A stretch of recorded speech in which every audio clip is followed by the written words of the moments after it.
let's contest the realm and learn how to navigate it too.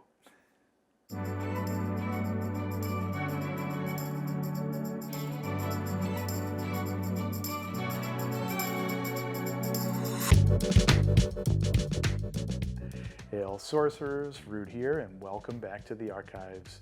Thank you so much for joining us today for another Learn to Play video where we're going to be focusing on learning more about the realm itself and how to navigate it. Well, thanks again. Let's get into it.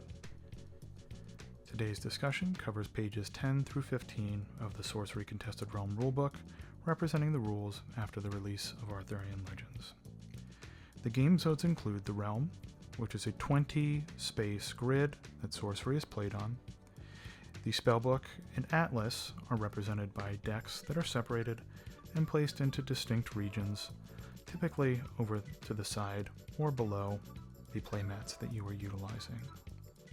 The cemetery is where broken artifacts, dead minions, spent magics, and any other card that has been discarded or destroyed or resolved that's placed there, with the exception of banished cards, which are removed from the game.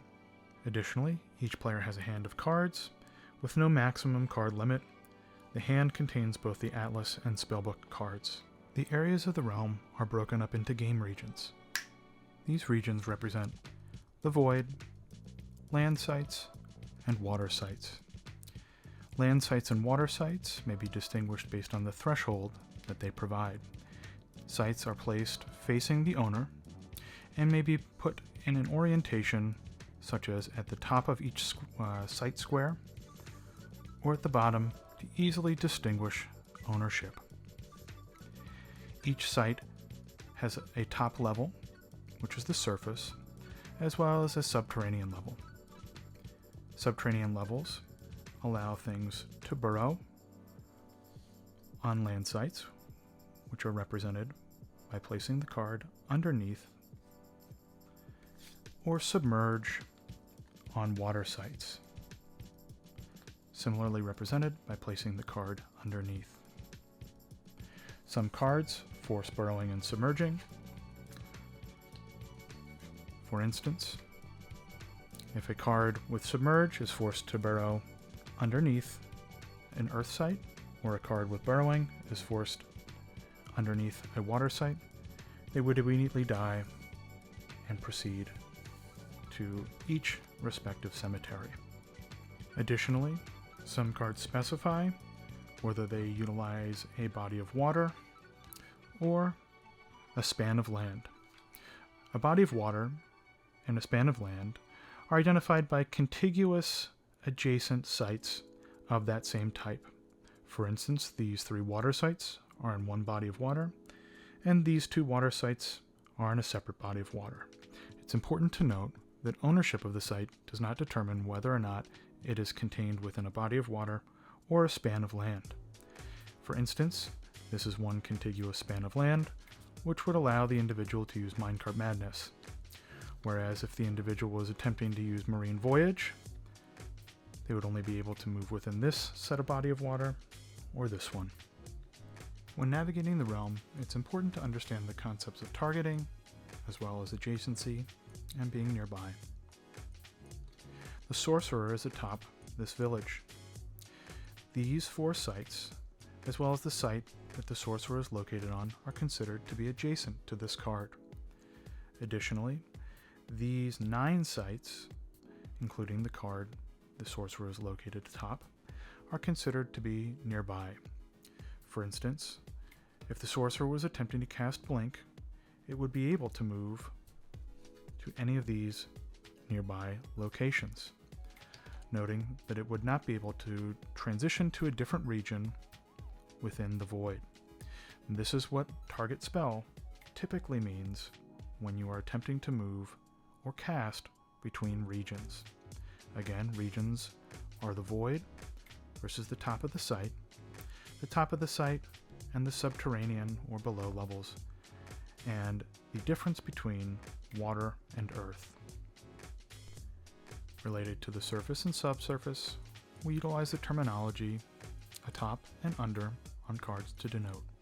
Additionally, we may see underground or underwater in addition to surface as a descriptor. While navigating the realm, it's important to understand the concepts of targeting, as well as adjacent and nearby. This sorcerer is located atop this village. The 4 sites that are directly next to it, as well as the site that it's standing upon, are considered the sites that are adjacent to it. Additionally, if it was a card that indicated that can use something nearby, it would be the 8 sites directly around it, as well as the site that it is standing upon. When targeting, it's important to note that all cards that are being targeted by the spell cast by the spellcaster must be within the same region as that spellcaster. Some cards, such as Blink, say an ally teleports to a location it's nearby. That means this sorcerer would be able to teleport to any of these regions here, but it would not be able to enter the void as it is a different region. Similarly, if the gnomes were burrowed here, they would be able to teleport to these regions that are nearby. Unfortunately, because water has a different subterranean region than land sites, it would not be able to enter or teleport into these water sites. Furthermore, if a card stated that something needed to be targeted, if these gnomes were burrowed here, they would not be able to be targeted by the sorcerer, because they are in a different region. Similarly, if this apprentice wizard were holding all-terrain vestments, which gave it void walk, it would not be able to be targeted by the sorcerer while in the void. Related to the void, minions without void walk may not exist within the void. If a minion without void walk is somehow forced into the void, they are banished.